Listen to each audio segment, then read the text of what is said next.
sameeyay orod baa sameeyay wigle gaari baan gatay waa barmad baan soo qaatay gaari baan gatay. Immediately I worked hard, I got a permit, and I actually bought a vehicle. Anoo barmad wato meel ilaa marayo isuqaba wadanka inaan xukumo yaa waxay u shitay boolis. And then suddenly I am thinking like I am the leader and the head of this country, I'm doing wonderful. And then I got a vehicle and suddenly I was driving the vehicle and I got pulled over and I see the lights of the police behind me. Booliskii markii uu istaajiyay oo soo degtay asagoon weli aniga waxay weydiin baa waxaa ku soo dhacay kool kale oo dhib badan oo emergency oo wilmar laga soo wacayo. So when the police officer pulled me over, as he was approaching to me, he got another urgent call, like something that was very, very urgent. And before he said anything to me, he went back to his vehicle and started driving, and he started driving to go. He started running, got in his car and he just took off running. And I thought that is what the reason why he came towards me. I thought that's what he was telling me is for me to follow him, and I followed him. Wilmer markuu joogo intaasoo nal gooyay nalalka asaga waa gooyaa ma istaago nalkoo green wuxuu gooyaa maxamudaa guduudan anna waa daba ordahaya. So this whole time, he's urgent, he runs a red light, he passes the bus stop, stops everything, and I'm doing exactly the same thing. I just followed him all the way.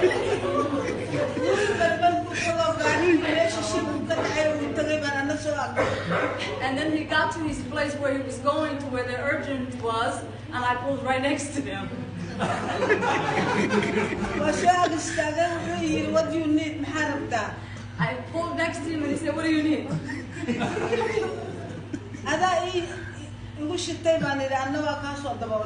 I told him, you pulled me over and I'm wondering, what do you need?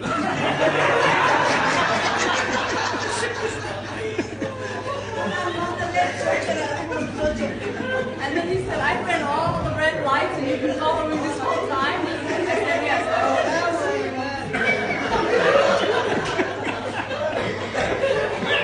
بوليس في عبوها يلقى ناحين المسلمين ملبو إلا وحتى كتبوا يرهدين بوليس ويستاجيو وأسلي وحكويتين على He was a nice police officer. He did a cultural class for me then. He took me over to the side and said, listen, if you ever get pulled over in the future and the officer doesn't say anything to you, that does not mean you follow him.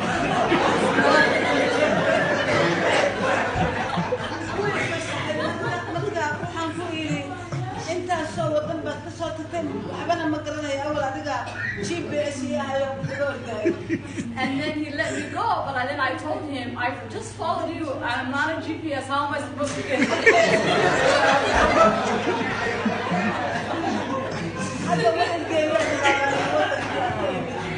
I told him I'm scared. I need someone to take me home. How am I going to get home?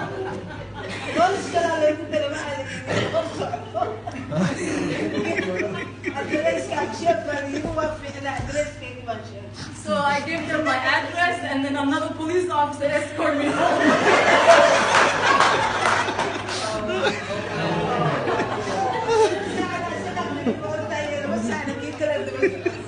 For 2 hours I was driving to, running after an officer, and then coming back I was also being escorted and following another officer. So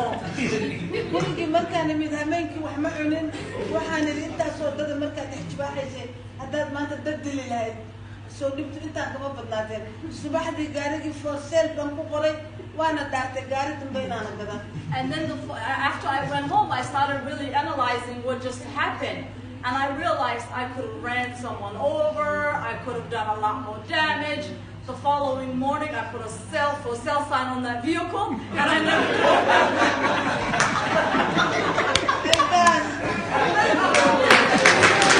back.